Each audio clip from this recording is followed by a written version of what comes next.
Now today's topic is Kirchhoff's law.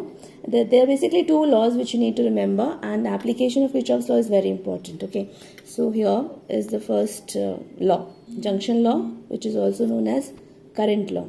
Now according to this, the algebraic sum of current at a junction is 0. Sigma I is equal to 0. That means total current entering a junction is equal to total current leaving the junction. Okay, this law is support of conservation, charge conservation. So if you have, suppose you have this junction, there are three arms, okay, all I1, I2 and I3. So remember that when we take algebraic sum, we consider either the current moving towards the junction. If you take positive, then the current leaving the junction will be negative. So here all are moving towards the junction, then your algebraic sum I1 plus I2 plus I3 will be equal to 0. Okay, so I1 plus I2 will be equal to minus I3. That means I3 is negative of these two. That means I3 has to be something which is leaving. You know, if these two are coming, then third one has to leave the junction. Otherwise, so that's how we use algebraic sum. So if you are I1 is 2 ampere, I1 is 2 ampere, I2 is 3 ampere, your I3 will be minus 5 ampere. That means when you, so this is how we use it. So even if you assume like this, there is no problem, but the answer which you will get for I3 will be negative. So that means it is leaving the junction. Okay, you can see, it's up to you whether you take current moving towards the junction positive or leaving the junction positive. But if you are taking current moving towards the junction positive, then you have to take a current leaving the junction negative for the algebraic sum. If you are taking current leaving the junction positive, then you have to take current entering the junction as negative. Okay, so just remember this, which one you are taking positive, the other one will be negative. Okay, then the second law is the loop law, which is mostly used, loop law or voltage law.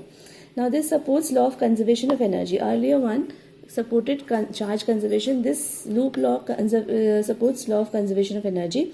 And according to this, in a closed loop, the algebraic sum of the EMFs, okay, algebraic sum of the EMFs is equal to the algebraic sum of the product of resistance and the respective current in them. Sigma E is equal to sigma IR.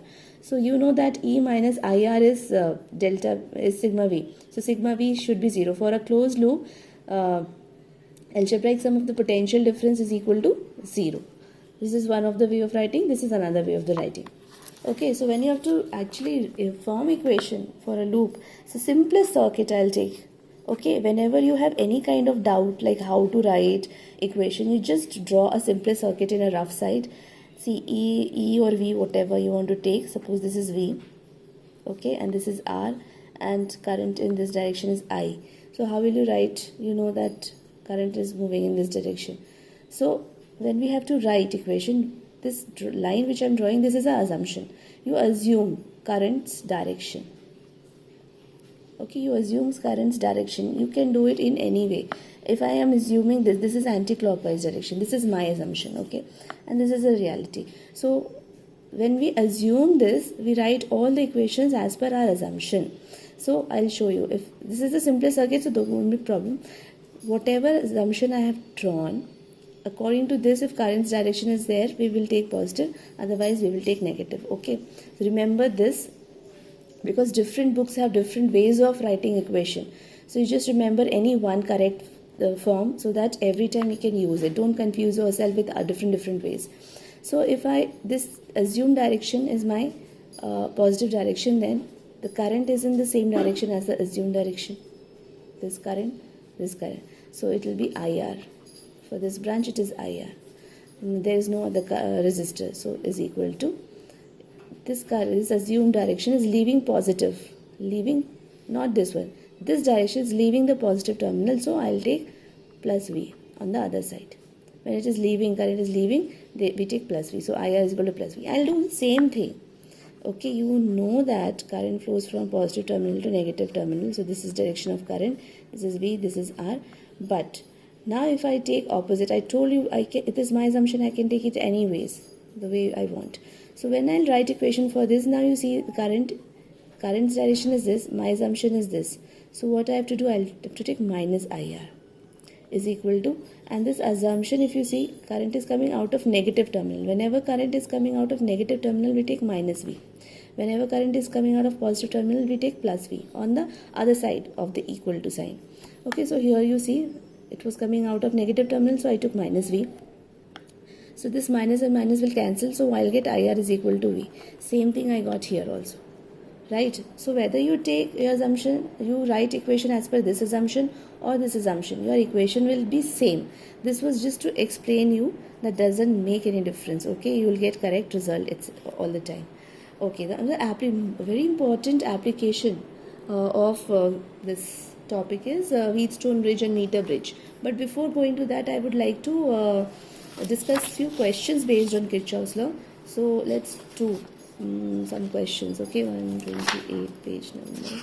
Okay, question 106. I'll show you the question. Here is the question. So question is, calculate the value of resistance R. Where is R? Resistance R in the circuit shown in the figure, so that the current in the circuit is 0.2 ampere. Current in the circuit is 0.2 ampere. What would be the potential difference between point A and D? Between point A, this is point A, this is point A, this is point D. You have to find potential difference between these two, and you have to find value of R so that the current in the circuit is 0.2 ampere. This current is in this branch, not here. Okay, so I'll do this question.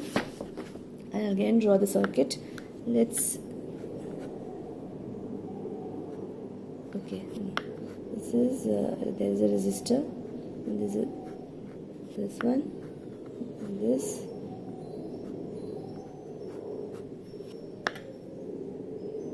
Okay, then you have one resistor here,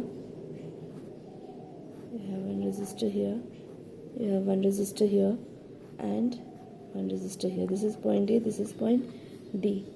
Sorry, this is A, this is D, B, C. Values are 10 ohms, okay, 5 ohms, 30 ohms, and 10 ohms. This one is 15 ohms, 10 volt, 10 volt, 5 volt.